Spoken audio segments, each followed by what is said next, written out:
Isso. Bom dia, meus irmãos, graça e paz. Vamos começar, senão dá na hora da superintendente da Escola Bíblica Dominical encerrar o estudo dessa manhã e eu não terminei tudo que a gente tinha para conversar hoje. Então, desde aquele primeiro dia, do mês de março, nós combinamos que nós estaríamos estudando durante esse mês a família de Jesus. Na primeira semana, nós estudamos Jesus, o filho de José e Maria. Na semana passada, nós estudamos Jesus, filho de Davi. E hoje nós estaremos estudando Jesus, o Filho de Deus. E talvez essa seja a discussão mais importante acerca da natureza de Jesus, porque ela ocupou pelo menos 6 séculos das construções teológicas dos pais da igreja, né? A discussão que mais ocupou aquele período que a gente chama de patrística, que é o período em que os pais da igreja estavam doutrinando a igreja, arrumando a igreja, organizando a igreja. Esse foi o tema que, por 7 séculos, mais ou menos, ocupou a nossa forma de pensar a igreja.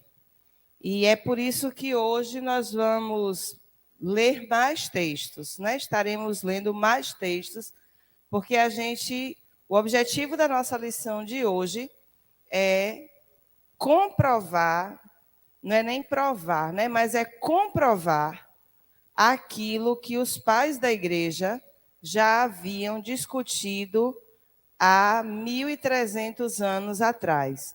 Jesus Cristo era totalmente homem, Jesus Cristo era totalmente Deus. E a base de estudo para hoje será, então, o Evangelho de João. Por que o Evangelho de João? Porque o Evangelho de Mateus, nós dissemos aqui, que queria provar que Jesus Cristo era rei. Ele escrevia para judeus, ele queria provar que Jesus Cristo era rei.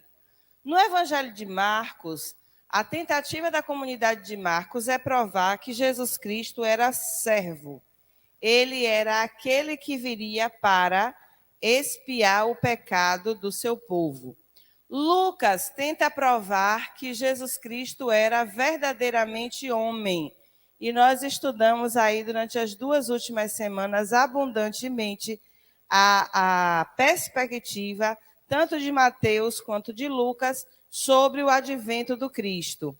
E nós vamos pensar hoje muito mais a partir da perspectiva da comunidade de João, que queria provar nos seus escritos que Jesus Cristo era verdadeiramente Deus.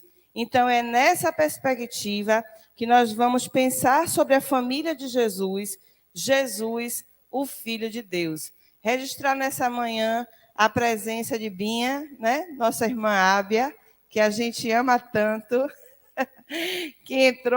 quando ela entrou e sentou, eu já estava aqui na frente, senão tinha feito o que Brígida fez. Já ia agarrar, dar um beijo, dar um cheiro, né?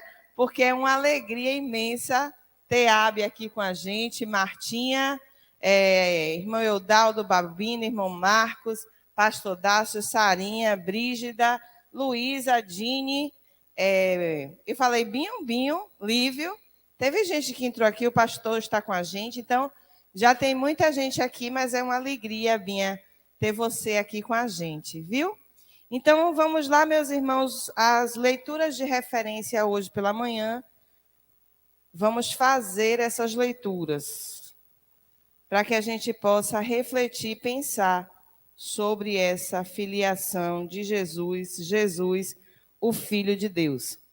Começando com João 1, de 1 a 50, que não é um texto pequeno, mas ele é necessário para a gente estudar hoje pela manhã. No princípio era o Verbo, e o Verbo estava com Deus, e o Verbo era Deus. Ele estava no princípio com Deus, todas as coisas foram feitas por intermédio dele, e sem ele nada do que foi feito se fez. A vida estava nele, e a vida era a luz dos homens. A luz resplandece nas trevas, e as trevas não prevaleceram contra ela. Houve um homem enviado por Deus, cujo nome era João. Este veio como testemunha para que testificasse a respeito da luz, a fim de todos virem a crer por intermédio dele. Ele não era luz, mas veio para que testificasse da luz, a saber, a verdadeira luz que, vinda ao mundo, ilumina todo o homem. O Verbo estava no mundo e o mundo foi feito por intermédio dele, mas o mundo não o conheceu. Veio para o que era seu e os seus não o receberam, mas a todos quantos o receberam, deu-lhes o poder de serem feitos filhos de Deus, a saber, aos que creem no seu nome. Guardem esse texto, porque a próxima lição começa a partir dele. Os quais não nasceram do sangue, nem na vontade da carne, nem na vontade do homem, mas de Deus. E o Verbo se fez carne e habitou entre nós, cheio de graça e de verdade, e vimos a sua glória, glória como do unigênito do Pai. João testemunha a respeito dele e exclama: Este é o de quem eu disse, o que vem depois de mim tem, contudo, a primazia, porquanto já existia antes de mim. Porque todos nós temos recebido da sua plenitude e graça sobre graça, porque a ele foi dada por intermédio de Moisés, a graça e a verdade vieram por meio de Jesus Cristo. Ninguém jamais viu a Deus. O Deus unigênito que está no seio do Pai é quem o revelou. Este foi o testemunho de João, quando os judeus lhe enviaram de Jerusalém sacerdotes e levitas para lhe perguntarem: Quem és tu? Ele confessou e não negou, confessou: Eu não sou o Cristo. Então lhe perguntaram: Quem és, pois? Tu és Elias? Ele disse: Eu não sou. És tu o profeta? Respondeu: Não, veja, ele pergunta: És tu o profeta? Não pergunta responder, és tu um profeta? És tu o profeta? Respondeu ele: Não. Disseram-lhe, pois, declara-nos quem és, para que demos resposta àqueles que nos enviaram. Que dizes a respeito de ti mesmo? Então ele respondeu: Eu sou a voz do que clama no deserto, endireitai o caminho do Senhor, como disse o profeta Isaías. Ora, os que haviam sido enviados eram de entre os fariseus. O professor Coriolano já nos alertou e nos instruiu várias vezes quem é esse grupo religioso que foi contemporâneo de Jesus. Inclusive, o apóstolo Paulo também era um fariseu, né? Então, respondeu-lhe João: Eu batizo com água, mas no meio de vós está quem vós não conheceis, o qual vem após mim, do qual não sou digno de desatar-lhes as correias das sandálias. Estas coisas se passaram em Betânia, do outro lado do Jordão, onde João estava batizando. No dia seguinte, viu João a Jesus, que vinha para ele, e disse: Eis o Cordeiro de Deus que tira o pecado do mundo. É este a favor de quem eu disse: Após mim vem um varão que tem a primazia, porque já existia antes de mim. Eu mesmo não o conhecia, mas a fim de que ele fosse manifestado a Israel, vim, por isso, batizando com água. E João testemunhou, dizendo: Vi o Espírito descer do céu como pomba e pousar sobre ele. Eu não o conhecia. Aquele, porém, que me enviou a batizar com água, me disse: Aquele sobre quem vires descer e pousar o Espírito, esse é o que batiza com o Espírito Santo. Pois eu, de fato, vi e tenho testificado que ele é o Filho de Deus. No dia seguinte, estava João outra vez na companhia de 2 dos seus discípulos, e vendo Jesus passar, disse: Eis o Cordeiro de Deus. Os 2 discípulos, ouvindo-o dizer isto, seguiram Jesus. E Jesus, voltando-se e vendo que o seguiam, disse-lhes: O que buscais? Disseram-lhe: Rabi, que quer dizer mestre, onde assistes? Respondeu-lhes: Vinde e vede. Foram, pois, e viram onde Jesus estava morando, e ficaram com ele aquele dia, sendo mais ou menos a hora 10ª.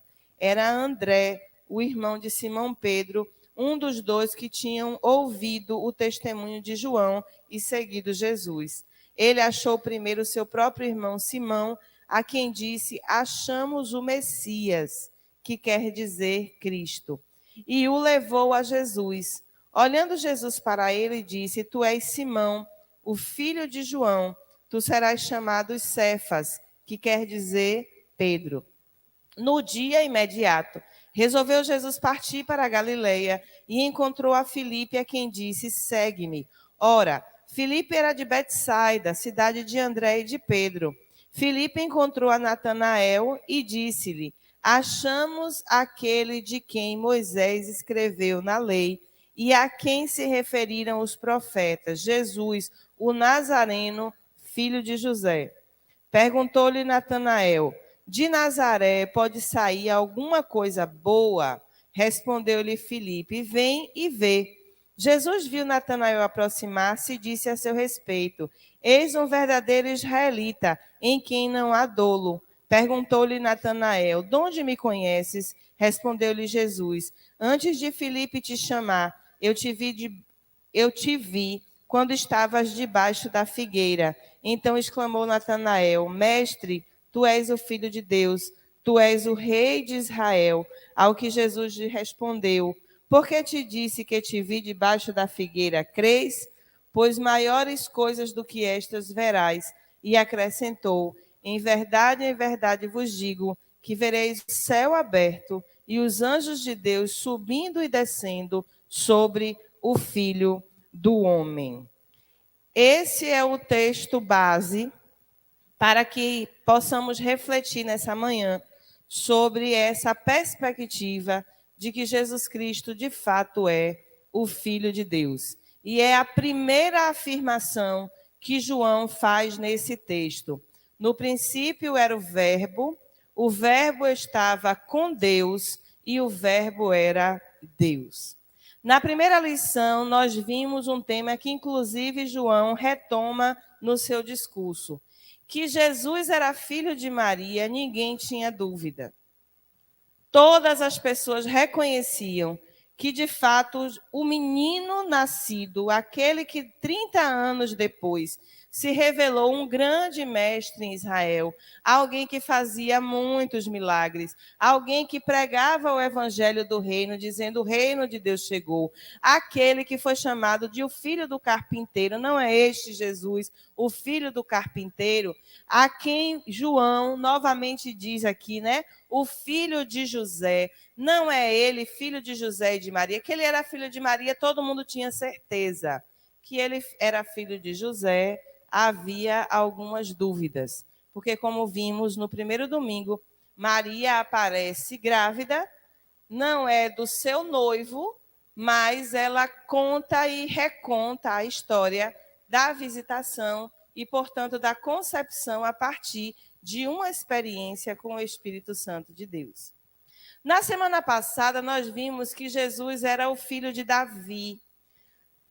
É difícil de acreditar que Jesus fosse descendente de Davi, porque se supunha em Israel que Davi fizesse parte da grande monarquia. Davi foi o maior rei de Israel.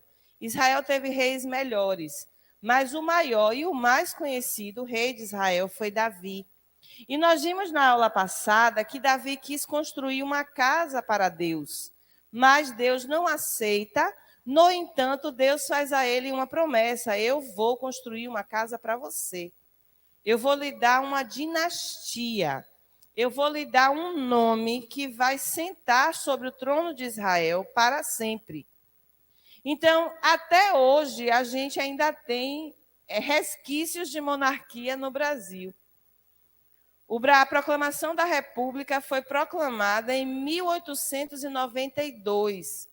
Então, há mais ou menos 130 anos, nós não temos mais monarquia no Brasil. No entanto, quando as águas caíram sobre... Foi Paraty? Agora não, foi Petrópolis. Quando desceu o mar, a terra, tudo, né? Quando tudo ficou abalado em Petrópolis, uma das primeiras coisas que as pessoas levantaram é que quem mora em Petrópolis até hoje paga um imposto à família real, que era a dona do território de Petrópolis, porque eles sequestraram aquele lugar de nós. Petrópolis era dos povos originários. A família real chega, toma. 1892, a proclamação da República, ela é proclamada, então se extingue a monarquia, mas todos os espaços que eles ocupavam, e não eram poucos, continuam sendo das famílias de Orleans e Bragança. Em pleno 2022, a gente ainda paga imposto para essa monarquia. Então, por que eu estou dizendo isso? Porque quando você tem uma família real estabelecida, a tendência é que isso perdure por muito tempo. E aí, o que acontece? Mateus começa o seu texto tentando provar que Jesus, de fato, era o filho de Davi. E o que é que ele faz para isso? Ele remonta a genealogia.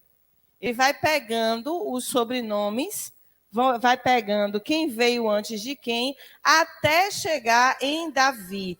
É difícil fazer isso? Hoje não. Na época de Mateus, sim, mas hoje não. Hoje a gente faz DNA. Colhe material genético meu, colhe de Luísa, né?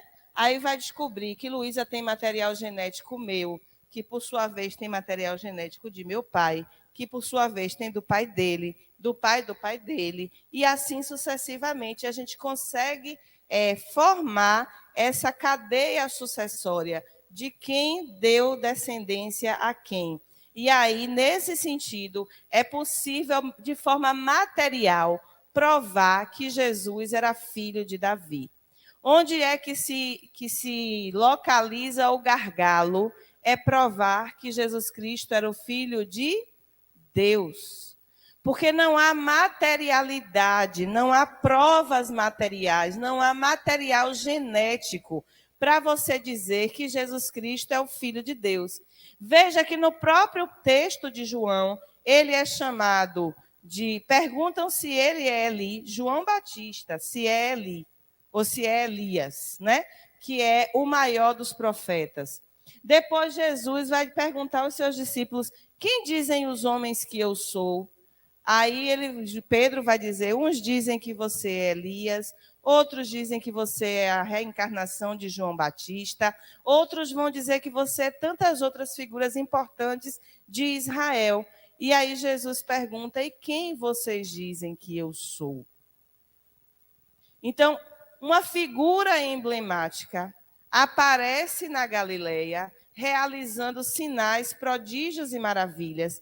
A Galileia dos gentios convulsionando de tantos movimentos de libertação daquela região contra o Império Romano, surge Jesus.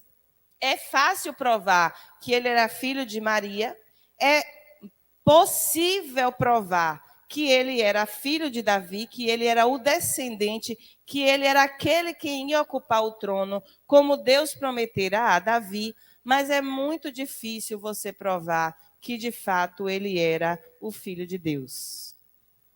Porque o milagre da encarnação era esperado, mas não é crível.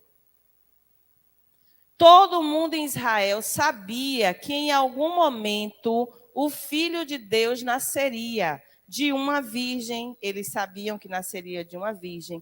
Eles sabiam que nasceria em Belém, porque o profeta já havia dito.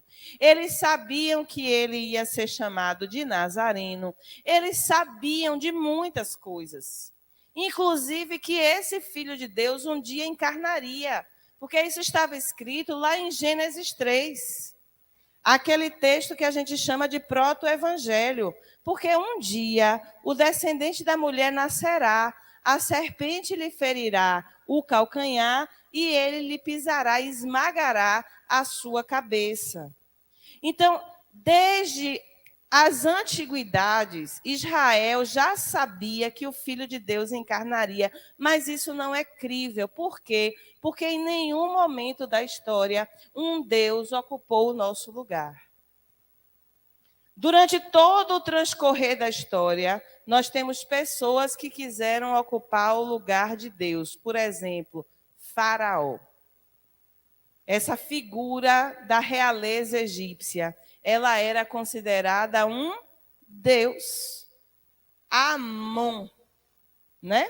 Você tem Amon, Atom.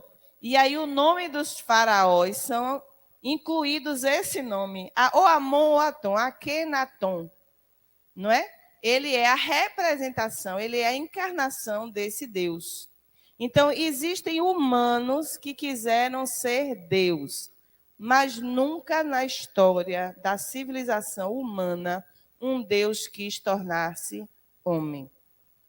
E nem é possível aos nossos olhos, porque a partir do momento que um Deus assume essa corporeidade, assume essa condição, essa fragilidade humana, subentende que, estando nesse corpo, ele deixa de ser Deus. Porque ele passa a enfrentar todos os dramas que nós enfrentamos através desse corpo. A dor, o prazer, a alegria, a frustração, a doença, a enfermidade, a morte, a finitude. O fato desse corpo ser finito não nos permite compreender que um dia um Deus quis tornar-se homem. E aí o Evangelho de João, todo ele, vai dizer para nós de que a kenosis, né? Esse é o termo grego para falarmos da encarnação. Ela é uma realidade. O Verbo se fez carne e habitou entre nós. Veja a construção lógica que ele faz. No princípio era o Verbo estava com Deus e o Verbo era Deus. Alguém tem dúvida disso? Não. Só quando é que ele começa a complicar a história, mas o Verbo se fez carne e habitou entre nós. Falar da materialidade de Jesus é fácil. Difícil é dizer que, mesmo estando nesse corpo, esse Filho de Deus também era Deus. E aí é como eu disse a vocês, 7 séculos para discutir essa deidade, né, essa divindade de Jesus Cristo. Mas sigamos com os outros textos que a gente precisa ler hoje ainda. Mateus, voltem lá. O professor mandou a gente ler, então vamos ler. Mateus 3, de 13 a quanto, Dini? Mateus 3, de 13 a 17. Por esse tempo, dirigiu-se Jesus da Galileia para o Jordão, a fim de que João o batizasse. Ele, porém, o dissuadia, dizendo: Eu é que preciso ser batizado por ti, e tu vens a mim? Mas Jesus lhe respondeu: Deixa por enquanto, porque assim nos convém cumprir toda a justiça. Então ele o admitiu. Batizado Jesus, saiu logo da água, e eis que se lhe abriram os céus, e viu o Espírito de Deus descendo como pomba, vindo sobre ele. E eis uma voz do céu que dizia: Este é o meu filho amado, em quem me comprazo. Guardem isso aí. O outro texto sinótico a esse é o texto de quem, Dini? Marcos quanto? Marcos 1, de 7 a 11. É sinótico porque é o mesmo texto, viu, minha gente? Vamos lá. E diz assim a palavra de Deus. E pregava dizendo: Após mim vem aquele que é mais poderoso do que eu, do qual não sou digno de, curvando-me, desatar-lhe as correias das sandálias. Eu vos tenho batizado com água, ele, porém, vos batizará com o Espírito Santo. Naqueles dias veio Jesus de Nazaré da Galileia e por João foi batizado no rio Jordão. Logo ao sair da água, viu os céus rasgarem-se e o Espírito descendo como pomba sobre ele. Então foi ouvida uma voz dos céus que dizia o quê? Olha lá, ó. Tu és o meu filho amado, em quem me comprazo. O outro texto que nós vamos ler é Mateus 17, de 1 a 5. Dini, eu vou mandar você tirar esse texto aí. Porque o professor disse que a gente tem que ler a palavra. Aí você fica botando, os irmãos estão tudo com o texto fechado. Mateus, é porque o que tem lá tem na Bíblia de vocês também, viu? Mateus 17, de 1 a 5, que diz: 6 dias depois, tomou Jesus... Não tem temporalidade nisso, não, viu? Os textos não estão organizados numa ordem cronológica. Porque às vezes parece 6 dias depois do batismo, não. 6 dias depois de outros eventos, né?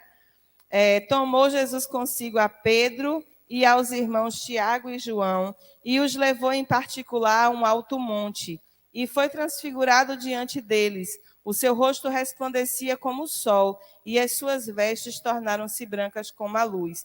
E eis que lhes apareceram Moisés e Elias falando com ele. Então disse Pedro a Jesus: Senhor, bom é estarmos aqui. Se queres, fareis aqui 3 tendas. Uma será tua, outra para Moisés, outra para Elias. Falava ele ainda quando uma nuvem luminosa os envolveu, e eis, vindo da nuvem, uma voz que dizia o quê?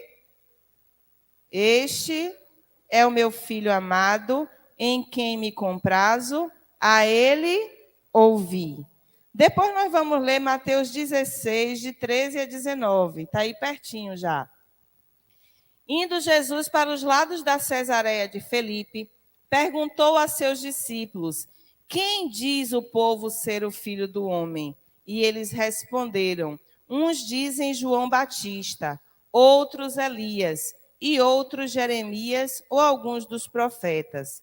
Mas vós, continuou ele, quem dizeis que eu sou? Respondendo, Simão Pedro disse o quê?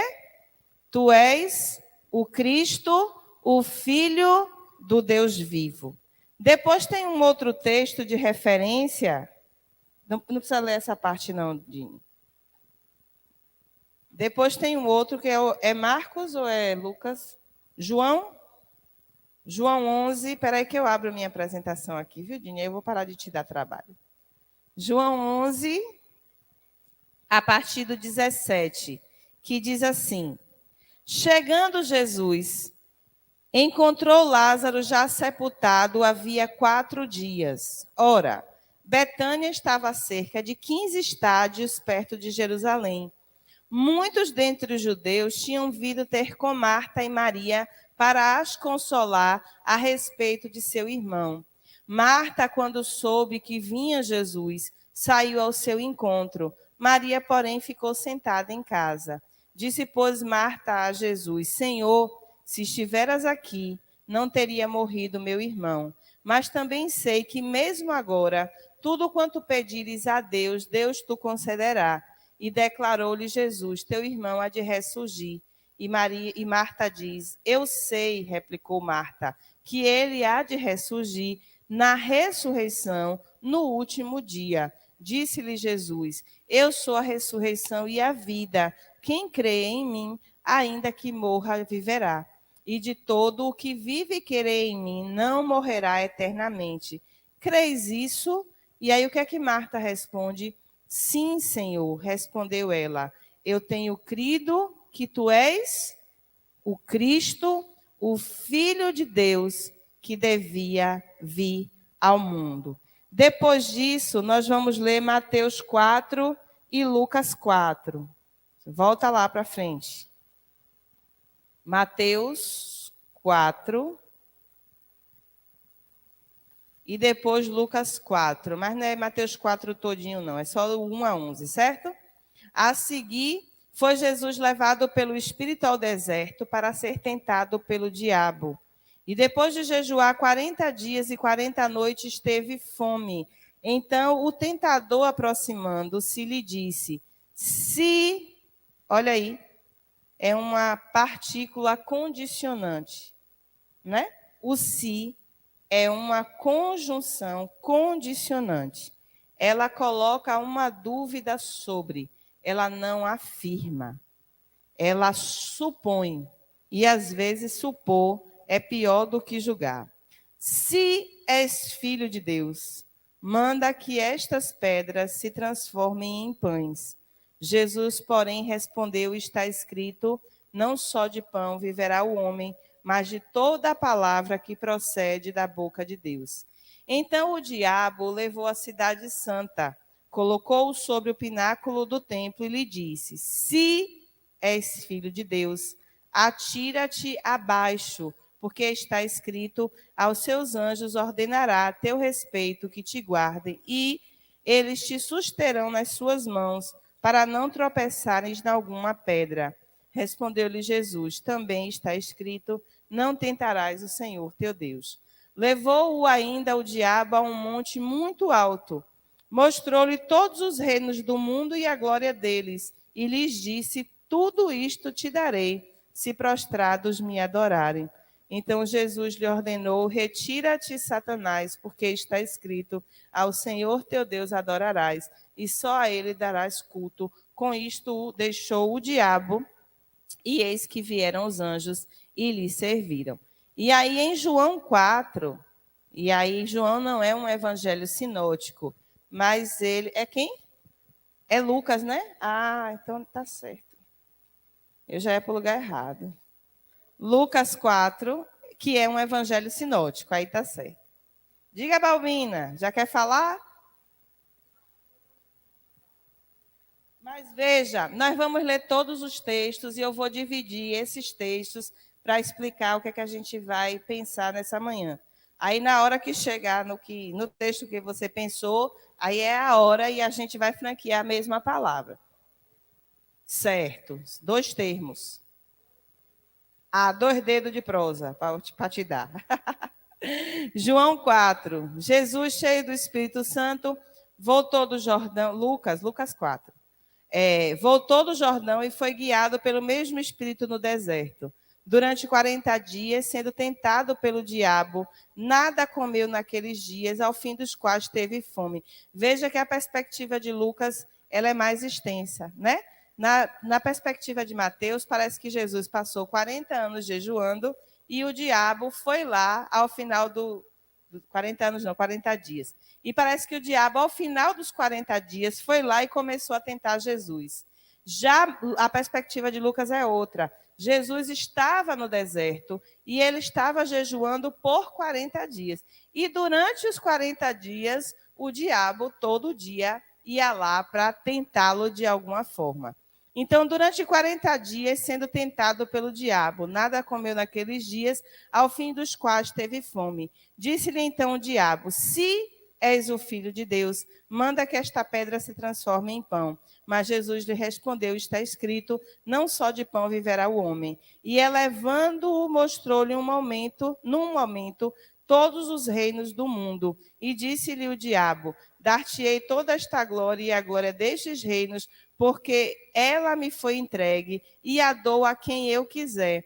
Portanto, se prostrados me adorares, toda será tua. Mas Jesus lhe respondeu: está escrito, ao Senhor teu Deus adorarás, e só a ele darás culto. Então o levou a Jerusalém e o colocou sobre o pináculo do templo e disse: se és filho de Deus, atira-te daqui para baixo, porque está escrito, aos seus anjos ordenarás a teu respeito que te guardem, e eles te susterão nas suas mãos, para não tropeçarem em alguma pedra. Respondeu-lhe Jesus: dito está, não tentarás o Senhor teu Deus. Passadas que foram as tentações de toda sorte, apartou-se dele o diabo até momento oportuno.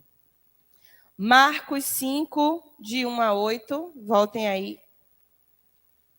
Marcos, eu posso, viu, Eudaldo? Você não vai poder.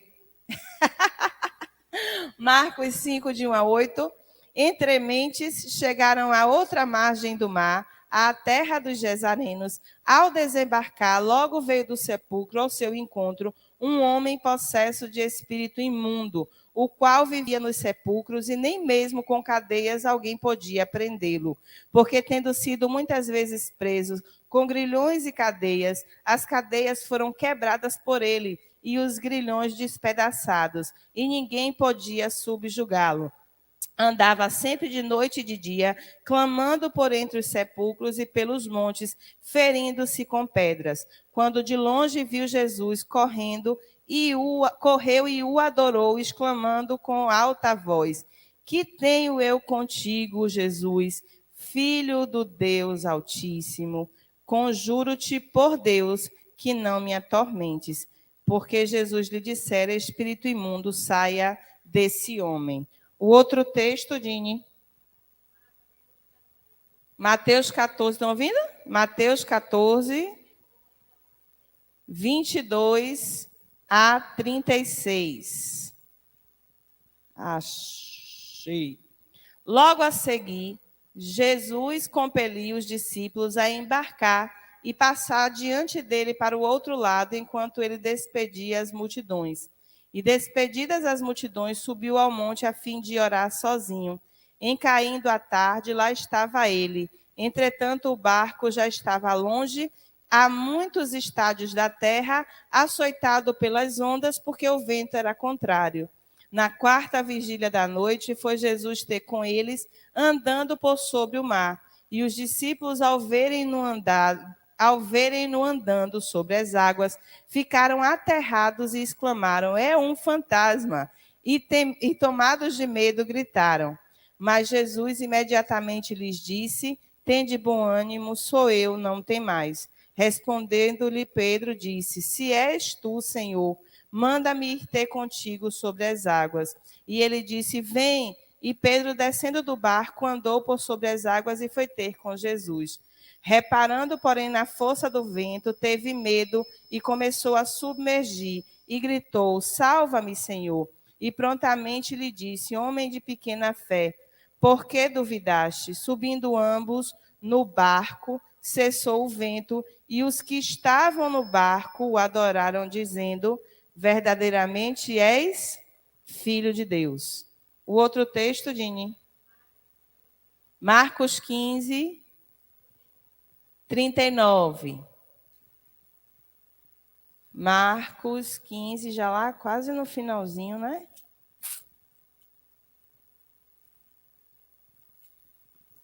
Verso 39. O centurião que estava em frente dele, vendo que assim expirara, disse: Verdadeiramente este era o Filho de Deus. Aí nós estamos já na transfiguração. E acabou, Dini? Pronto, aí passe para a próxima tela agora. Agora, viu, Balbina? Vejam, nós lemos o texto base de João, nós vimos o momento do batismo, em que o próprio Deus declara ser Jesus o seu Filho amado, logo, filho de quem? Filho de Deus. Depois nós vimos Jesus na perspectiva de Marta e de Pedro. Que dizem os homens que eu sou? Eles poderiam ter dito muitas coisas, mas tanto Pedro quanto Marta dizem: Tu és o Cristo, o Filho do Deus vivo. Depois nós vemos Jesus sendo tentado pelo diabo, e o diabo colocando em xeque essa condição da sua filiação de filho de Deus. Depois nós vimos o próprio demônio declarando que Jesus é o Filho de Deus. E por fim, a gente vê os seus discípulos reconhecendo numa situação de temor e de pavor que Jesus é o Filho de Deus. E finalmente o centurião, que testemunhou a morte de Jesus, é quem por último declara que Jesus é o Filho de Deus. Então, que família é essa de Jesus? Porque lá no primeiro momento, no primeiro domingo, nós estudamos a família de Jesus nessa perspectiva humana e natural.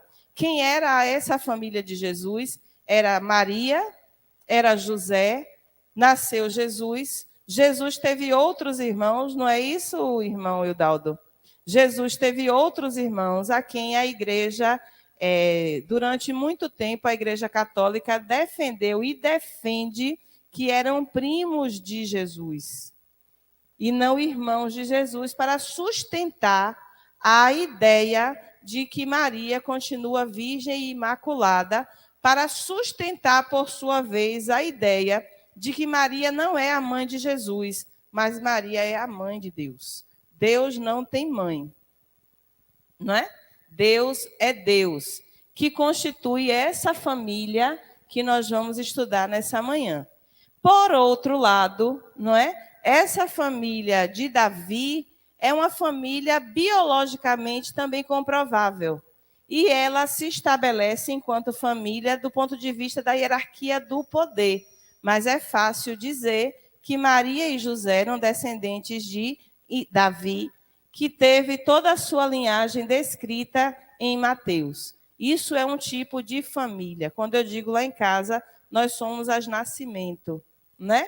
Então, eu não estou dizendo que eu ainda sou apenas a família Nascimento, mas eu estou alegando qual é a minha origem. E ser da família Nascimento faz toda a diferença, porque nós nos chamamos de as cangaceiras de seu Joaquim, a florzinha de cacto, né? Essas mulheres duras, muito bravas, que vivem o princípio da rapadura. É doce, mas não é mole, né? Então, essas são as mulheres Nascimento. Tem umas mulheres na nossa família que não são, né? São mais delicadas, elas são mais retroativas. Então, quando a gente vê uma assim, a gente diz assim, essa aí não é Nascimento. Essa aí é Cunha, essa aí é Watanabe, essa aí é Dias, essa aí é Firmino, essa aí que são os outros sobrenomes que circulam pela família, não é? Então, quando você diz assim, Jesus é filho de Davi, então é fácil comprovar essa familiaridade. A família no sentido de clã, de dinastia, de herança hierárquica e herança genética. Mas quando nós estamos falando dessa perspectiva da família de Jesus, Jesus é filho de Deus. Que família é essa? Não é? A família constituída por Deus Pai, Deus Filho e Deus Espírito Santo, que nós, para organizarmos o nosso pensamento, chamamos isso de quê? De quê, pastor? Nós chamamos isso de Trindade. Onde está escrito na Bíblia a palavra Trindade? Em lugar nenhum. Não há nenhum lugar dizendo que a família original é a Trindade. O que acontece é que, durante todo o correr do texto sagrado para nós, né? Esse texto é sagrado para nós, que somos de uma matriz religiosa cristã. O texto sagrado do Islã é o Corão, não é isso? O texto sagrado dos espíritas, por exemplo, são as revelações de Kardec. O texto sagrado do budismo, né? O texto sagrado do hinduísmo é outro texto. Do próprio judaísmo, né? O texto sagrado é a Torá. Mas para nós, o texto sagrado é esse, que nós chamamos de Bíblia, que é o conjunto de livros. Nesse conjunto de livros, é evidente que nós encontramos essa perspectiva de que esse Deus único é também um Deus trino.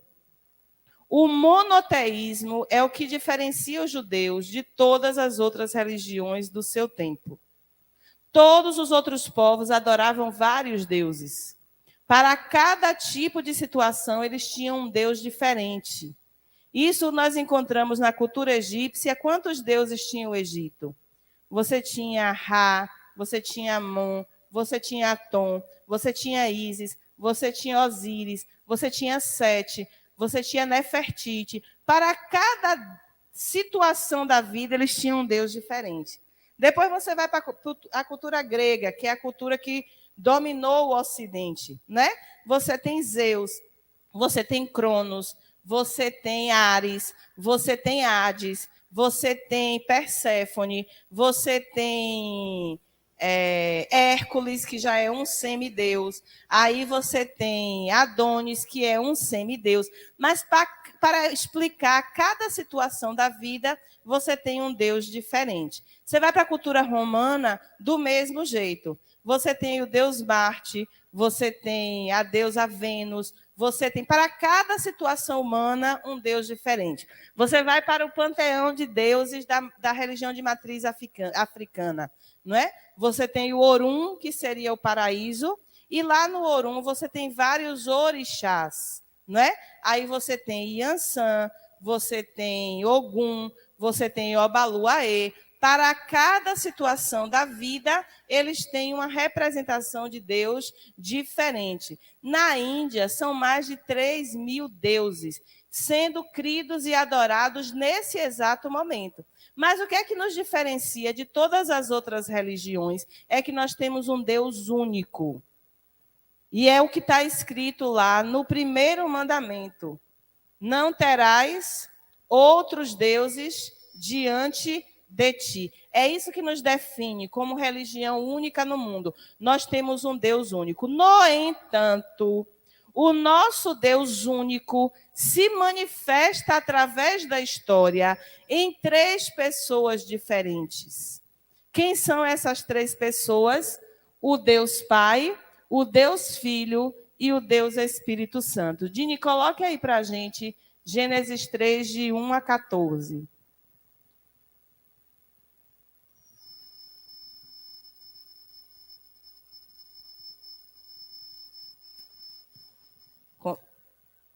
Já foi, Dini?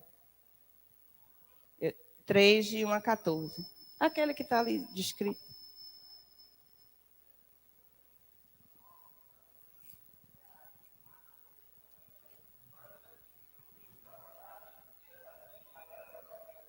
Esse. Mas a serpente, mais sagaz que todos os animais selváticos que o Senhor Deus tinha feito, disse à mulher: é assim que Deus disse: não comereis de toda a árvore do jardim? Respondeu-lhe a mulher: do fruto das árvores do jardim podemos comer, mas do fruto da árvore que está no meio do jardim, disse Deus: dela não comereis, nem tocareis nela, para que não morrais. Então a serpente disse à mulher: é certo que não morrereis, porque Deus sabe que no dia em que dele comerdes, se vos abrirão os olhos, e como Deus sereis conhecedor do bem e do mal. Vendo a mulher que a árvore era boa para se comer, agradável aos olhos e árvore desejável para dar entendimento, tomou-lhe do fruto e comeu, e deu também ao marido, e ele comeu. Abriram-se então os olhos de ambos, e percebendo que estavam nus, coseram folhas de figueira e fizeram cintas para si. Quando ouviram a voz do Senhor Deus, que andava na viração, no jardim, pela viração do dia, esconderam-se da presença do Senhor Deus, o homem e sua mulher, por entre as árvores do jardim. E chamou o Senhor Deus ao homem e lhe perguntou: onde estás? E ele respondeu: ouvi a tua voz no jardim, e porque estava nu, tive medo e me escondi. Perguntou-lhe Deus: quem te fez saber que estavas nus? Comeste da árvore de que te ordenei que não comeste? Então disse o homem: a mulher que me deste por esposa, ela me deu da árvore e eu comi. E disse-lhe o Senhor Deus à mulher: que é isso que fizeste? Respondeu a mulher: a serpente me enganou e eu comi. Então o Senhor Deus disse à serpente: visto que isso fizeste, maldita és entre todos os animais domésticos e entre todos os animais selváticos, rastejarás sobre o teu ventre e comerás pó todos os dias da tua vida. Porém, inimizade entre ti e a mulher, entre a tua descendência e o seu descendente. Este te ferirá a cabeça e tu lhe ferirás o calcanhar. Esse é o texto que nós chamamos de proto-evangelho, que é o resumo da história da humanidade. A Bíblia toda se resume em, de Gênesis 1 a 3, é como Deus criou o homem, e de 3 até o final, o Apocalipse, é de como Deus se moveu na história para salvar esse homem. Então, o que a gente tem, volta lá, Dini, na constituição dessa família, é um Deus Pai, esse Deus que está escrito aqui, que a gente acabou de ler em Gênesis 3, de 1 a 14. É esse Deus Pai, dizendo que ele manifestaria o seu filho aos homens. Eu porei inimizade entre ti e a serpente, ela lhe ferirá o calcanhar, e você ferirá o calcanhar do filho dela, e o filho dela vai esmagar a sua cabeça. Nessa perspectiva, nós temos um Deus que é Pai, que está prometendo à humanidade que enviará um Deus que é também o seu filho. Depois, em Mateus 3, é Mateus 3 mesmo, Dini? Eu agora fiquei em dúvida sobre essa referência aí. Se eu anotei o texto certo. Ah, tá. Vamos pegar o 17 só, lá no final. Viu, Dini? Que a gente já leu esse texto. E eis uma voz dos céus que dizia: Este é o meu filho amado, em quem me comprazo. Aí aparece uma outra pessoa que compõe essa família. A gente tem um Deus Pai lá em Gênesis 13 dizendo: Eu enviarei um filho. Depois a gente tem esse próprio Deus Pai dizendo: O filho que eu tinha prometido para vocês, eu mandei. E por fim, a gente tem uma outra personagem nessa família, que é Deus, o Espírito Santo. Eu acho que esse texto a gente não leu, mas é a oração de Jesus, João 14. É João 14 ou é João 17? É o 17, né, Nona? Eu acho que eu coloquei ali a referência errada. Mas deixa eu ver aqui o 14. Mas serve também. João 14, a partir do 15, viu, Dini?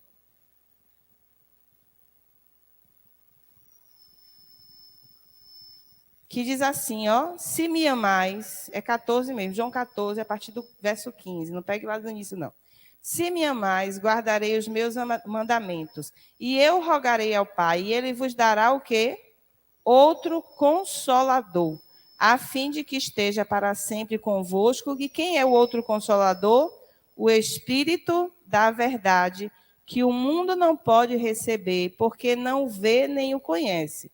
Vós o conheceis, porque ele habita convosco e estará em vós. Não vos deixarei órfãos, voltarei para vós outros, ainda por um pouco, e o mundo não me verá mais, vós, porém, me vereis, porque eu vivo e vós também vivereis.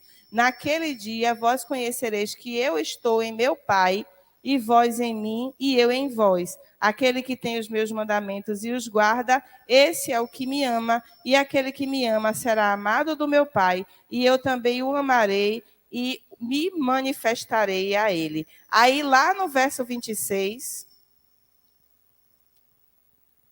E o 25 diz assim: Isto vos tenho dito, estando ainda convosco, mas o Consolador, o Espírito Santo, a quem o Pai enviará em meu nome, esse vos ensinará todas as coisas e vos fará lembrar de tudo o que vos tenho dito. Então, uma das grandes questões que a gente precisou resolver no primeiro século é que esse Deus único compõe uma família. E que essa família se manifesta através dos tempos em três pessoas: o Deus Pai, o Deus Filho e do Deus Espírito Santo. No nosso texto sagrado, os três não operam juntos. Vocês já viram isso? Todo o Velho Testamento, a gente tem a manifestação do Deus Pai. É ele quem opera. Esporadicamente, ele chama as outras pessoas da Trindade para agir com ele nesse tempo. Então, onde é que aparecem as três pessoas da Trindade? Lá no início, né? No princípio, criou Deus os céus e a terra era sem forma e vazia, mas o Espírito de Deus engravidava a terra. O texto se movia sobre a face das águas. Na verdade, a palavra original é gestava. O Espírito de Deus chocava a terra, gestava essa terra. E depois Deus disse: haja luz e houve luz. E depois ele disse: façamos o homem à nossa imagem e conforme a nossa semelhança. Quando a gente está no Êxodo, E aí nós estamos nesse período de transição do Egito para a Terra Prometida. O que a gente tem é a ordem de construção de uma tenda, os tabernáculos, a arca para Deus habitar. E aí Moisés diz: eis que Deus enviou o seu Espírito para 2 homens que se constituíram como artesãos de tudo aquilo que Deus estava pedindo para fazer. Deus estava exigindo além do que a capacidade humana poderia realizar. Como os homens não poderiam fazer isso por si mesmos, então Deus envia o seu Espírito, especificamente sobre a vida desses 2 homens. Depois, a gente não tem manifestação concomitante, Deus Pai, Deus Filho e Deus Espírito Santo. Depois, quando a gente vai lá para Daniel, jogado na cova dos leões, não. Mas no livro de Daniel, quando os seus amigos, Sadraque, Mesaque e Abednego, são lançados na fornalha, aí diz que o rei de cá de cima via um 4º homem. Esse 4º homem foi descrito como se fosse Jesus Cristo, o Filho de Deus. Então, você vê Deus operando na pessoa do Filho. Mas, durante todo o Velho Testamento, você não vê a interlocução, ou os 3 atuando ao mesmo tempo. Não há uma sincronia. Me parece que a pessoa de Deus se revela para nós nessas 3 pessoas, que são Deus Pai, Deus Filho e Deus Espírito Santo, mas que cada um respeita a temporalidade do outro. Então, o Deus Pai é o Deus do Velho Testamento, é o Deus, é o nosso Deus. É Jeová, homem de guerra, é o Shaddai, ele é El Rafá, ele é aquele que diz de si mesmo: eu sou, me enviou. Quem é esse eu sou? É eu me torno o que eu quero me tornar. Eu sou para vocês o que vocês precisam que eu seja naquele determinado momento. Mas essa temporalidade de atuação das pessoas de Deus, ela tem uma ordem e uma hierarquia. Pouquíssimas vezes na história do texto sagrado você vê os 3 operando juntos. Depois a gente tem Deus, o Filho. Qual é a temporalidade de Jesus? A temporalidade de Jesus é: e vindo a plenitude dos tempos, Deus enviou o seu Filho ao mundo. E nesse momento a gente observa que o Deus Pai é o Deus institucional, é o Deus canonizado, é o Deus do fariseu, é o Deus dos escribas, é o Deus dos sumos sacerdotes, é aquele Deus distante que outorga poder aos homens. Mas o texto nos diz que ele seria chamado Jesus, porque salvaria o seu povo das suas iniquidades, mas que as outras pessoas olhariam para aquele menino e diriam que ele é Emanuel, que traduzido é Deus conosco. Então, Deus dos deuses ficou lá. Quando chegou Jesus, agora a gente tem Deus conosco. O Deus de Israel, o Pai nosso que está nos céus, ficou lá. Mas quando Jesus chegou, agora nós temos Emanuel, que traduzido é Deus está conosco. E Jesus, então, diz assim, há uma divisão temporal aqui, há um limiar de tempo. O Pai se revelou, eu me revelei e eu vou embora. E quando eu for, quem virá? O Espírito Santo, o Consolador, que já não é nem Deus dos céus, nem é mais Deus conosco, mas ele agora é Deus aonde? Dentro de nós. Ou não sabeis vós que o vosso corpo é a habitação do Espírito Santo de Deus? Então, essa família é complexa, porque ela é uma família que não tem mãe. Ela é uma família que tem pai, que tem filho e que tem um espírito que move as 3 pessoas dessa mesma família para constituir um Deus único, a quem nós chamamos de Trindade. Então, essa é a complexidade da família de Jesus enquanto Filho de Deus. Depois, Dini, Balbina, na hora que for a sua deixa, você fala, tá? Pronto. E ali, né? Agora? Né, ali agora? Viu o que eu disse a você? Olha lá. A grande questão que nós temos para pensar sobre esse Deus encarnado é que ele era totalmente homem e ele era totalmente Deus. Ser filho de Deus implica que Jesus, em momento nenhum, deixou de ser homem e que Jesus, em momento nenhum, deixou de ser Deus. Então, o Deus que era homem. João 1:1, o Verbo se fez carne e habitou entre nós. No princípio era o Verbo estava com Deus, o Verbo era Deus, e o Verbo se fez carne e habitou entre nós, porque ele verdadeiramente era um Deus traduzido na forma de homem. Diga, Balbina, João 1:1.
Isso.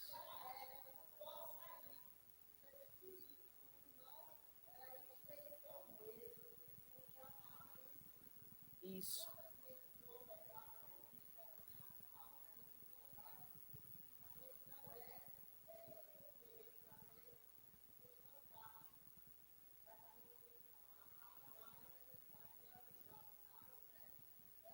Isso. Isso. Isso. Isso. Isso. Isso.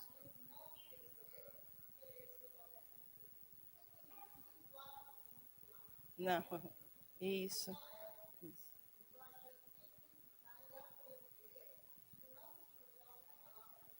Isso. Que é o ao si, o condicional. Isso.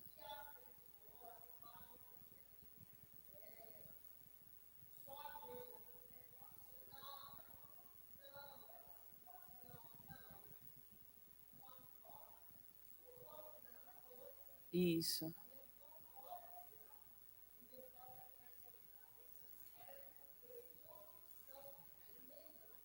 Isso.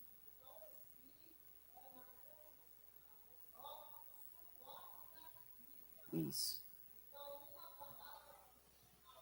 Ele subordina uma ideia à outra, isso. Isso. Isso. É a prova albina. É. Isso. Não. Isso mesmo.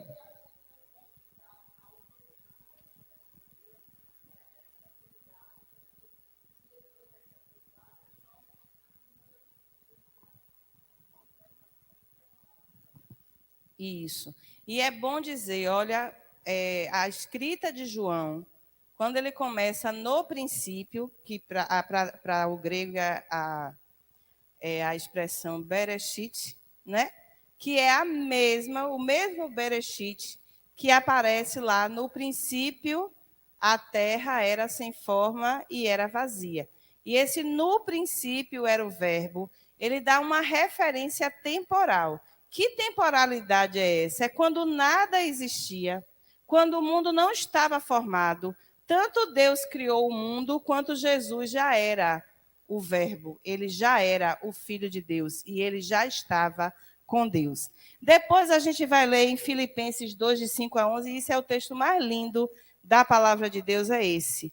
Tende em vós o mesmo sentimento que houve também em Cristo Jesus, pois ele, subsistindo em forma de Deus, ou seja, ele sendo Deus, não há nenhuma dúvida de que Jesus é Deus. Agora, ele é um Deus que encarnou, pois ele, subsistindo em forma de Deus, não julgou como usurpação ser igual a Deus. E não teve a vanglória de não querer descer desse lugar. Antes, a si mesmo se esvaziou, assumindo a forma de servo, tornando-se em semelhança de homens e reconhecido em figura humana, a si mesmo se humilhou, tornando-se obediente até a morte e morte de cruz. Pelo que Deus também o exaltou soberanamente e lhe deu o nome que está acima de todo nome, para que ao nome de Jesus se dobre todo o joelho nos céus, na terra e debaixo da terra, e toda a língua confesse que Jesus Cristo é Senhor, para a glória de Deus Pai. Então, Jesus Cristo é verdadeiramente um Deus em forma de homem. Passando a página do texto de vocês aí para Colossenses 1, de 15 a 19, nós vamos ler. Este quem? O Cristo exaltado. Este é a imagem do Deus invisível, o primogênito de toda a criação, pois nele foram criadas todas as coisas, no céu e sobre a terra, as visíveis e as invisíveis, sejam tronos, sejam soberanias, sejam principados, sejam potestades. Tudo foi criado por meio dele e para ele. Ele é antes de todas as coisas e nele tudo subsiste. Ele é a cabeça do corpo da igreja, ele é o princípio, ele é o primogênito de entre os mortos, para que em todas as coisas ele tenha a primazia, porque aprove a Deus que nele residisse toda a plenitude, e que, havendo feito a paz pelo sangue da cruz, por meio dele, reconciliasse comigo mesmo todas as coisas, quer sobre a terra, quer nos céus. E aí o texto termina dizendo que Deus estava em Cristo também, reconciliando consigo o mundo. Ele é o primogênito da criação. Ele é o Deus encarnado. E a encarnação, o mundo, só existe por causa dele. Deus só criou o mundo por causa dele. Aí depois esse mesmo apóstolo Paulo vai dizer, porque dele, por ele e para ele são todas as coisas. Glórias, pois, a ele eternamente. Amém. Eu gosto desse texto de Hebreus, porque Hebreus é um texto escrito para hebreus. Diga, professor.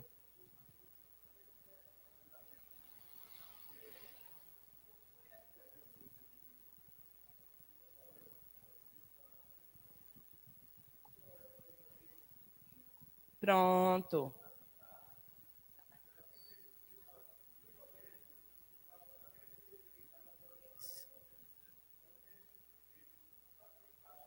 Pronto. Perfeito. É maravilhosa essa pergunta, né? Ainda bem que eu estou com outra pró de português aqui na sala. Veja, né? Gene, né? Que dá a palavra genética, que dá a palavra congênito, que dá a palavra gênesis, quer dizer princípio, quer dizer primeiro, quer dizer principal, né? Quer dizer o começo. Onde é que começa a vida? A vida começa num gene. O gene de uma pessoa que se une ao gene de outra pessoa e isso gera a vida. O que é o Gênesis ou a Gênesis, né? O livro das Gênesis é o livro do começo de todas as coisas. Foi o último livro a entrar no cânon. E os 11 primeiros capítulos foram os últimos, Binho, a serem escolhidos para entrar nesse texto. Porque ele tem muitos problemas, né? Quem estava lá? Quem viu? Ninguém. Moisés conta uma tradição que ele recebeu, porque todos os povos têm uma teoria que a gente chama de lenda, que a gente chama de mito sobre a origem de todas as coisas, não é? E esses são os 11 capítulos que entraram por último. E todas as histórias nesses 11 capítulos são contadas 2 vezes. Repare, no princípio criou Deus os céus e a terra. Isso é o suficiente. Depois Moisés vai ampliar o texto dizendo: e disse Deus, haja luz, e houve luz, e essa foi amanhã, o sexto. Então, a história é contada 2 vezes. Depois a gente vai ver assim: e essa foi o 6º dia, e Deus criou o homem e a mulher, ambos Deus os criou. Aí, no capítulo 3, ele começa dizendo assim: e a criação do homem foi assim. Aí conta a história 2 vezes, né? E esse é o livro da Gênesis de todas as coisas. As outras palavras que vêm do termo gen estão, então, relacionadas a começo, a princípio.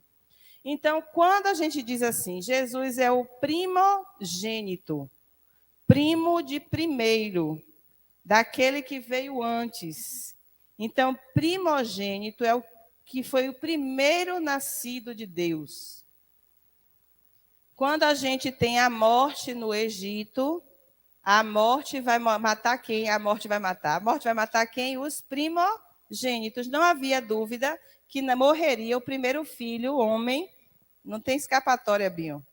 Mesmo Yasmin vindo antes de você, mas você é o primeiro homem no Egito, né? Se não tivesse marcado a tenda, quem morreria? Binho. Você também, Samuquinha. Mesmo Mariana tendo vindo antes de você, se fosse no Egito e não tivesse a marca do cordeiro, o primeiro a morrer era você.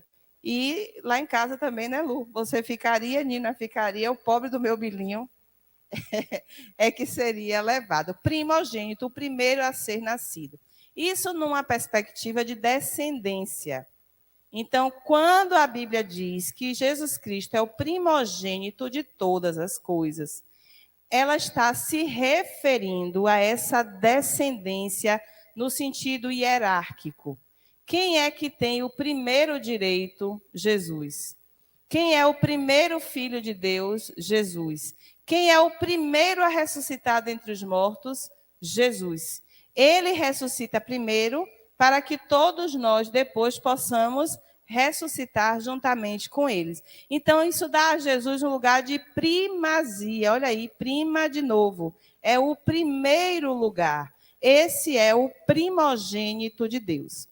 Quando nós estamos em João 3,16, não é isso?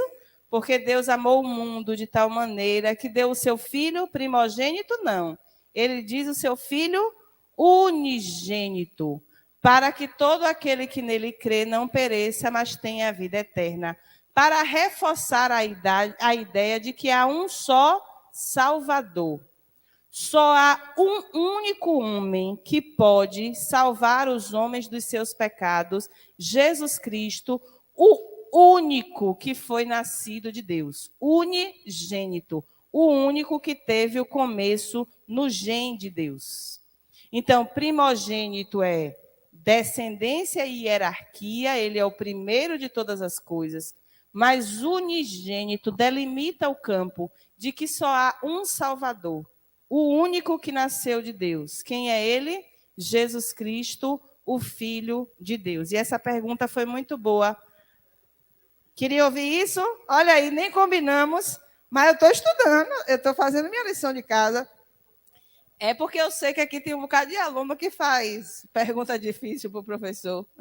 Então, vamos lá. O último texto para provar que Jesus era o Deus homem, Hebreus 1, de 1 a 14, né, Dini? Havendo Deus outrora falado, muitas vezes, de muitas maneiras, aos pais pelos profetas, nestes últimos dias nos falou por quem? Nos falou pelo Filho, a quem constituiu herdeiro de todas as coisas, pelo qual também fez o universo, ele que é o resplendor da glória e a expressão exata do seu ser, sustentando todas as coisas pela palavra do seu poder, depois de ter feito a purificação dos pecados, assentou-se à direita da majestade nas alturas, tendo se tornado tão superior aos anjos, quanto herdou mais excelente nome do que eles. E aí, depois o texto vai dizer, tu és o meu filho, eu hoje te gerei. Então, é um texto escrito para judeus. É por isso que é a carta aos hebreus. Hebreus são aqueles que saíram do Egito. Depois se tornam judeus por causa da tribo de Judá. Então, nem todo hebreu é judeu, porque nem todo hebreu, nem todo judeu faz parte do Reino Unido. O reino todo unido era o reino dos hebreus. Depois eles se dividem, se torna o reino de Israel, o reino de Judá, e o reino de Judá, então, dá a linhagem aos judeus. A prova disso é que os outros misturados eram chamados de samaritanos. Vocês são dessa mistura aí. Então, uma carta escrita aos hebreus, aos judeus do tempo em que essa carta foi escrita, não sabemos se foi pelo apóstolo Paulo, mas para provar que Jesus era verdadeiramente Deus. Porque a maior blasfêmia que se dizia nos tempos de Jesus é porque Jesus reivindicava para si a condição de ser Deus, e ninguém aceitava isso. A ponto de os saduceus, fariseus e os sumos sacerdotes se reunirem para matar Jesus. Por que Jesus morre? Sob que acusação? É apenas a acusação de ser o rei dos judeus? Do ponto de vista de Roma, isso é um problema. Mas para os saduceus, para os fariseus e para os sumos sacerdotes do seu tempo, a grande questão é: Jesus Cristo reivindicava para si a condição de Deus. Aí a gente lembra do dia que Jesus estava dentro de uma casa, 4 amigos abriram o telhado e colocaram um paralítico ali dentro. E Jesus diz assim: perdoados estão os seus pecados. E o que é que as pessoas em volta comentam? Quem é esse que pode perdoar pecados? Aí Jesus diz assim: só Deus pode perdoar os pecados. Ele estava dizendo o que de si mesmo? Eu sou Deus. Mas já que vocês não estão acreditando, levante, pegue sua cama e ande, vá para fora. E aí, quando as pessoas veem um sinal maravilhoso, então elas dizem, realmente, se ele pode fazer um paralítico andar, ele também pode perdoar pecados. E, de alguma forma, começam a aceitar que Jesus Cristo é, de fato, Deus, a encarnação de Deus, e é um Deus que se tornou homem. E tem o outro lado da moeda. É o homem que também era Deus, que continua sendo Deus. Jesus Cristo foi totalmente Deus, e os textos nos provam isso, e o texto também agora vai nos provar que ele era totalmente homem. Diga.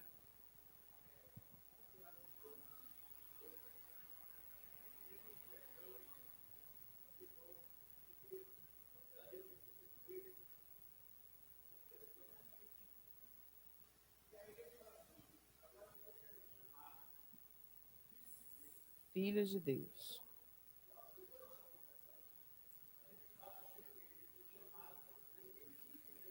Vou explicar, inclusive vou dar spoiler da próxima lição, né? Que a próxima lição é nós na família de Deus, né? Mas vou dizer, ele diz assim, e aí tem a ver com o unigênito e o primogênito. Não está fora a pergunta, não. O unigênito, o único que foi nascido de Deus. O primogênito é o primeiro nascido de Deus. Mas a todos quanto o receberam, deu-lhes o poder de serem feitos filhos de Deus. Não quer dizer que nós nos tornamos deuses, mas quer dizer que nós nos tornamos, por filiação, ligados a esse Deus. Se nós fôssemos chamados de bigênito, trigênito, aí a gente estava se tornando tão Deus quanto Jesus foi. Mas ele foi chamado de primogênito, e nós, quando admitimos o sacrifício desse primogênito, nós então passamos a ser chamados filho de Deus. Nascemos de novo, aquilo que Jesus vai dizer a Nicodemos. Nascemos não mais da vontade humana. Não voltamos para o ventre da nossa mãe e nascemos de novo. Mas nós nascemos agora do sangue, do Cordeiro, da água e da vontade de Deus. Deus nos gera de novo agora por essa filiação como filhos de Deus, mas na próxima semana, professor Daldo, nós vamos dar continuidade a esse pensamento. Mas é uma pergunta que está ligada à outra.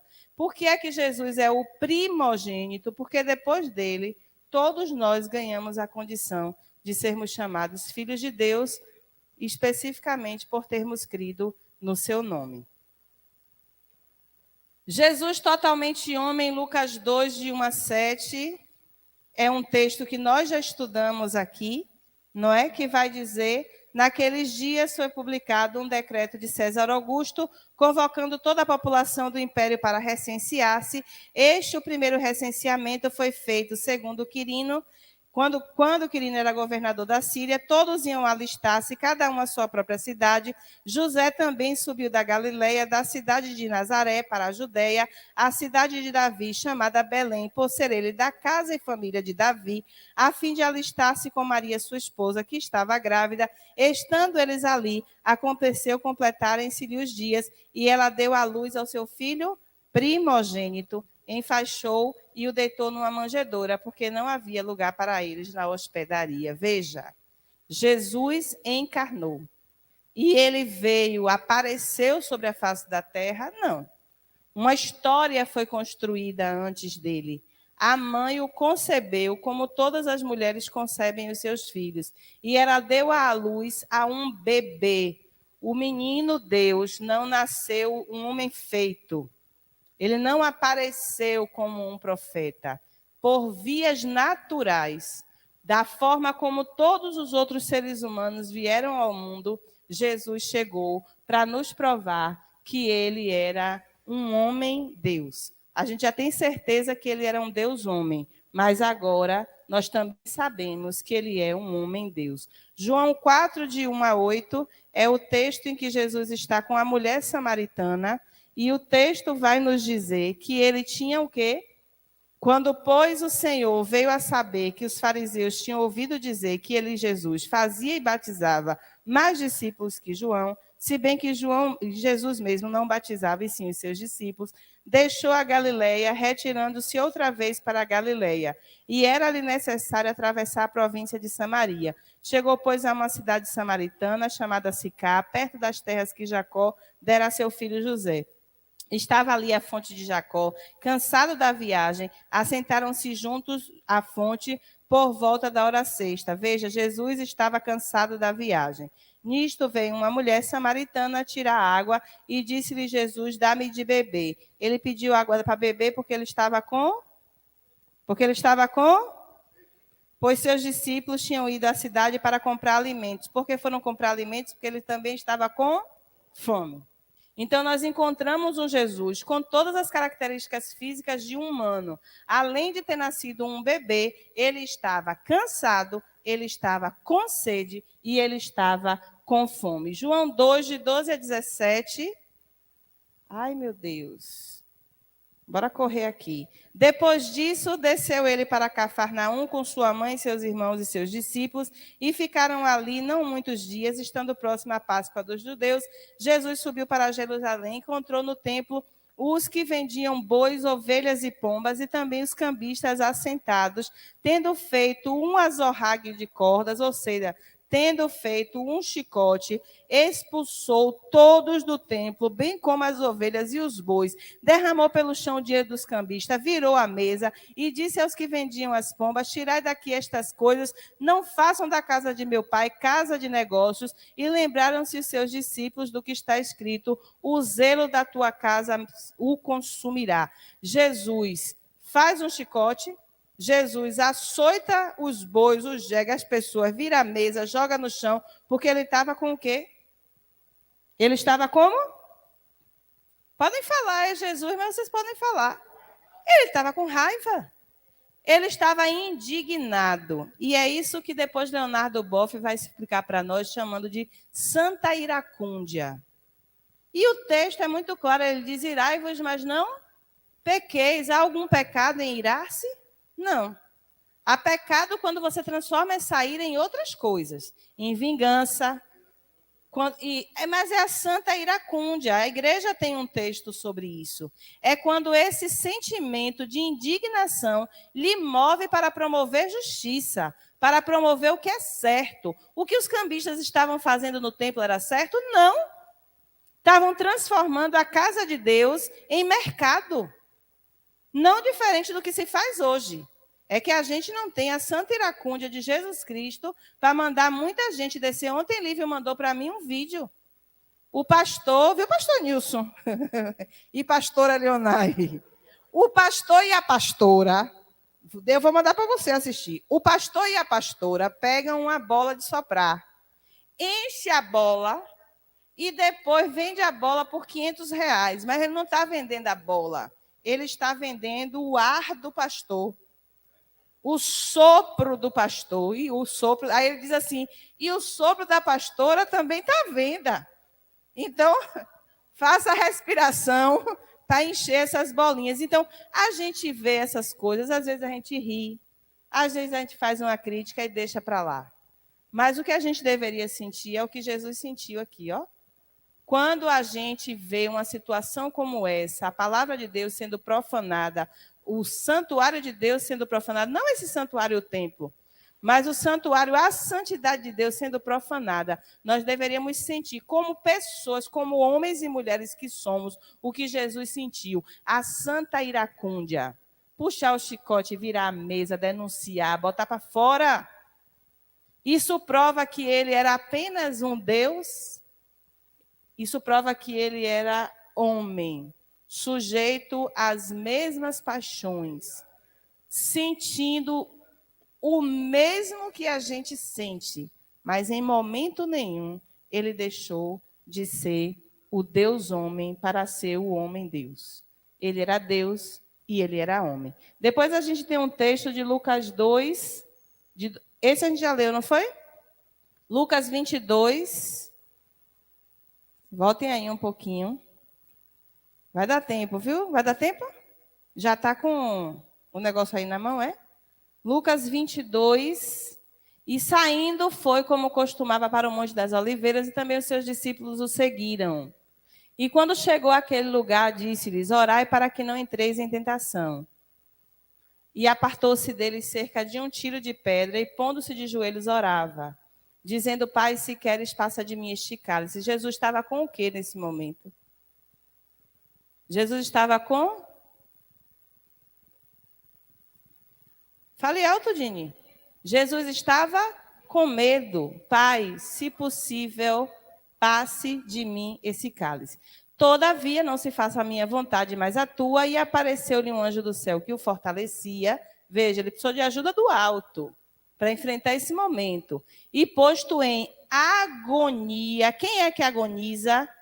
Pessoas. Pessoas são agonizantes. E nós vivemos em tempos de agonia. Orava mais intensamente e o seu suor tornou-se em grandes gotas de sangue que corriam até o chão. Era pouco medo que ele estava sentindo? Era pouca angústia que ele estava sentindo? Era pouco temor que ele estava sentindo? Não.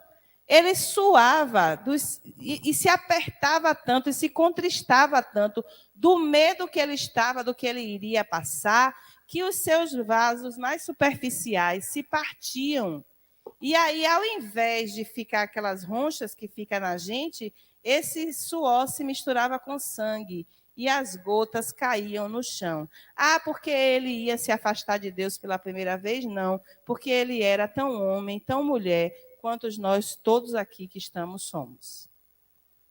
Eu ainda não vi um condenado no corredor da morte, nos países que tenham pena de morte, que não tenham apelado para viver.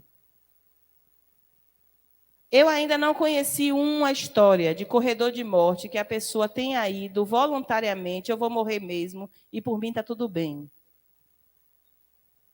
Jesus não foi diferente. Ele sabia do que a crueldade que o ser humano pode fazer com o outro, e por isso ele passou por isso. E o último texto, qual é, Dini? Marcos 15, de 33 a 41. Já lá no fizinho, né? Marcos 15, de 33. Chegada a hora sexta, houve trevas sobre a terra, até a hora nona. A hora nona clamou Jesus em alta voz, Eloi, Eloi, lama sabactani, que quer dizer, Deus meu, por que me desamparaste? Alguns dos que ali estavam, ouvindo isto, diziam, vede, chama por Elias. E um deles correu a embeber uma esponja em vinagre, e pondo-a na ponta de um caniço, deu-lhe de beber, dizendo, deixai, vejamos se Elias vem tirá-lo. Mas Jesus, dando um grande brado, fez o quê? E o que é expirar? Jesus morreu. O que é que caracteriza um organismo vivo nas aulas de ciências e biologia, Luísa? Um ser vivo é aquele que nasce, cresce, reproduz e morre. É isso que caracteriza um ser vivo, que tenha essa vida biológica e física. Jesus nasceu, Jesus cresceu, Jesus viveu e Jesus morreu. Há quem diga que ele entrou em um estado de catalepsia, né? Que ele ficou dormindo um sono profundo, mas não. O texto é muito claro. Jesus morreu. Tiraram o seu corpo da cruz, imolaram o seu corpo, colocaram num sepulcro. Ele passou por todo o processo, porque Jesus era verdadeiramente homem, mas esse homem também era verdadeiramente Deus. Tanto era verdadeiramente Deus que... Isso. Ele está dizendo, me ajude. É dor, é sofrimento, minha gente. Muitos de nós aqui já andamos no vale da sombra da morte. Não atravessamos para o outro lado, como Jesus o fez, né? Mas andamos pelo vale da sombra da morte. Quer saber sobre isso? Pergunte ao pastor de vocês. Aí ele dá esse testemunho várias vezes. E como isso altera a vida da pessoa. Pergunte a Cecília, né, Céci?